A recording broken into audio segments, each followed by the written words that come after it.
Guys, kalian pernah dengar kasus yang dulu pernah viral ini nggak?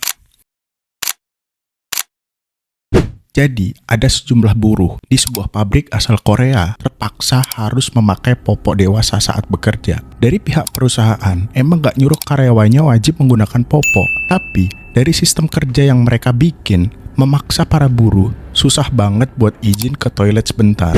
Coba tebak, karena apa? Betul, demi mengejar target kerjaan produksi pabrik yang super duper banyak itu. Aku pribadi yakin guys, kasus kayak gini gak cuma di luar negeri. Di Indonesia sebenarnya juga banyak, tapi emang jarang aja yang berani speak up. Kalau ada di antara kalian bilang, halah cuman popok doang, ngapain sih dipermasalahin? Ini bukan cuman bicara soal popok, tapi soal aturan perusahaan yang bikin fenomena kayak gini langgeng terjadi. Makanya di video ini aku mau bongkar fenomena ini dalam perspektif filosofis, biar kalian makin sadar bahwa sistem kapitalis sekarang udah sejahat itu merendahkan manusia. Langsung aja guys, yuk kita bahas.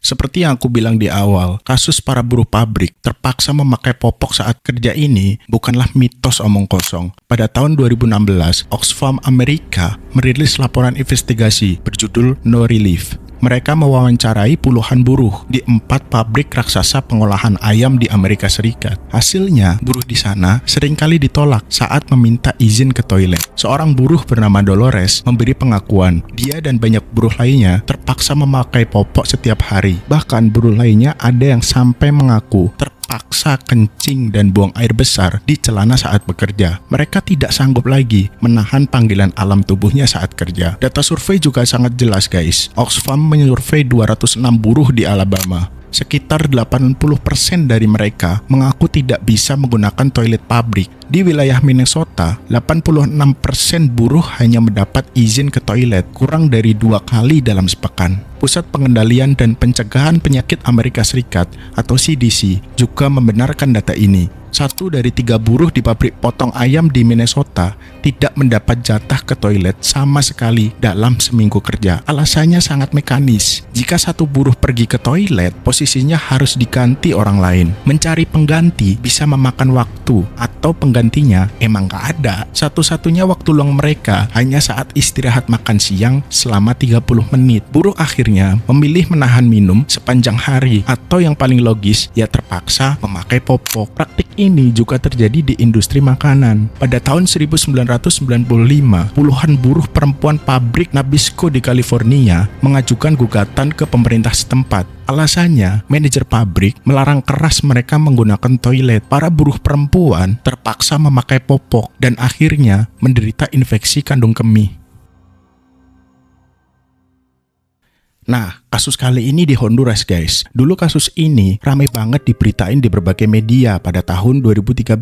Pabrik suku cadang otomotif asal Korea, Kyung-Yin Lir, hanya memberi izin ke toilet maksimal 2 kali sehari. Mantan buruh bernama Mario Consuela mengatakan kondisi ini memaksa pekerja perempuan memakai popok, terutama saat sedang menstruasi. Suhu di dalam pabrik di sana tembus 35 derajat Celcius guys. Buruh sampai dilarang minum air agar mereka tidak perlu buang air kecil. Untuk kalian ketahui guys, nahan kencing terlalu lama dampaknya bisa sangat fatal. CDC menegaskan larangan akses ke toilet memicu infeksi saluran kemih, inkontinensi, dan gangguan ginjal. Menahan kandung kemih yang penuh membuat otak hilang fokus. Kondisi ini setara dengan orang mabok atau orang yang tidak tidur 24 jam penuh. Bagi buruh yang mengoperasikan alat berat atau mesin tajam, kehilangan fokus bisa berisiko mengalami kecelakaan kerja. Di Indonesia, kondisinya sama buruknya. Laporan Perempuan Mahardika tahun 2023 mengungkap cerita seorang perempuan dengan nama samaran Sinka.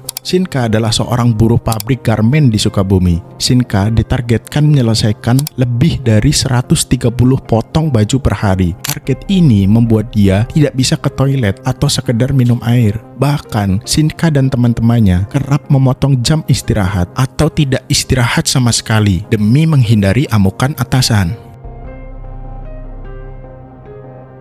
Pemerintah Indonesia sebenarnya sudah menerbitkan Permenaker nomor 7 tahun 1964 dan nomor 5 tahun 2018.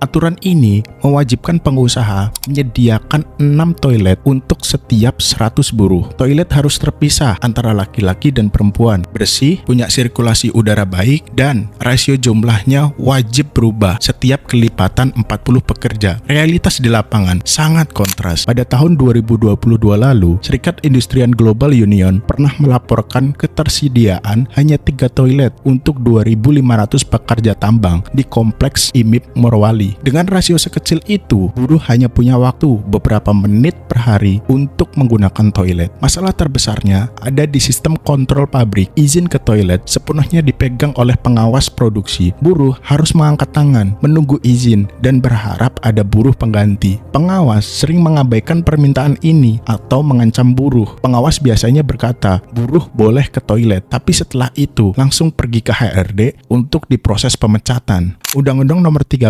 Tahun 2003 tentang Ketenagakerjaan Pasal 95 memang menyebutkan hak untuk istirahat. Namun, pengecualian dalam pasal yang sama seringkali dijadikan celah oleh pengusaha untuk memotong upah buruh yang dianggap tidak memenuhi target. Sistem hukum ketenagakerjaan kita, meskipun di atas kertas melindungi buruh, dalam pelaksanaannya sangat lemah. Pengawasan ketenagakerjaan sangat minim. Saat buruh mencoba mendirikan serikat pekerja, manajemen perusahaan akan langsung memblokir dan atau langsung membungkam mereka dengan segala cara.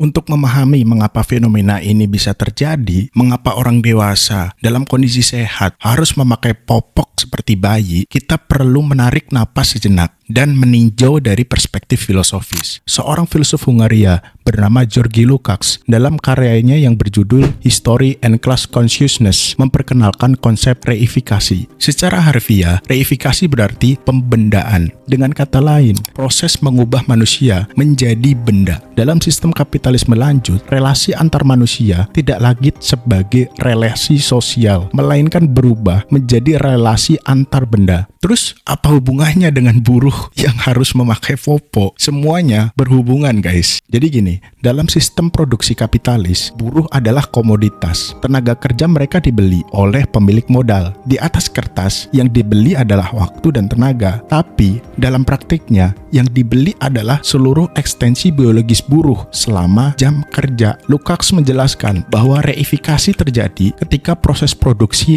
dipecah-pecah menjadi unit-unit yang terukur, terhitung, dan terspesialisasi. Buruh tidak lagi memproduksi barang secara utuh, melainkan hanya melakukan satu gerakan berulang ribuan kali dalam sehari. Mereka menjadi bagian dari sekrup mesin dalam sistem raksasa. Ketika target produksi menjadi satu-satunya ukuran nilai, maka segala sesuatu yang mengganggu pencapaian target dianggap sebagai musuh. Tubuh biologis manusia dengan segala kebutuhan alamiahnya menjadi penghalang produktivitas. Maka tubuh itu harus ditundukkan, dijinakan, atau jika perlu diabaikan sama sekali. Jika praktik semacam ini begitu jelas merupakan pelanggaran hak asasi manusia, mengapa pemerintah tidak bertindak tegas, guys? Jawabannya kompleks, namun bisa diringkas dalam satu kata: kepentingan. Pabrik-pabrik yang menjadi tempat praktik itu terjadi adalah pemasok rantai pasok global. Mereka memproduksi barang untuk merek-merek internasional yang kamu gunakan sehari-hari. Menutup pabrik atau menjatuhkan sanksi berat berarti mengganggu produksi. Mengganggu produksi berarti mengancam investasi asing. Mengancam investasi asing berarti mengancam pertumbuhan ekonomi. Maka, negara seringkali memilih diam atau setengah hati bertindak. Disinilah pembiaran negara menjadi bagian dari reifikasi itu sendiri. Kasus popok buruh memperlihatkan wajah asli efisiensi kapitalisme. Sistem akan menghancurkan martabat dasar manusia hanya untuk memproduksi barang yang lebih murah. dan lebih cepat. Konsep reifikasi dari Lukács bukan takdir mutlak. Konsep ini adalah produk sejarah yang bisa dibongkar kembali. Langkah awal yang bisa dilakukan, membangun kesadaran kelas bahwa buruh adalah manusia. Perlawanan ini membutuhkan serikat buruh yang kuat dan logika kritis dari para konsumen. Selain itu, dibutuhkan negara yang benar-benar hadir, bukan sekedar mengeluarkan peraturan menteri yang indah di atas kertas tapi tak pernah ditegakkan. Setiap manusia berhak menggunakan toilet. Itu bukan hak istimewa, itu adalah syarat minimum untuk disebut manusia. Ketika bos perusahaan melarang buruh ke toilet, ia bukan sekedar melanggar undang-undang ketenaga kerjaan, ia sedang menyatakan bahwa buruh bukanlah manusia seutuhnya.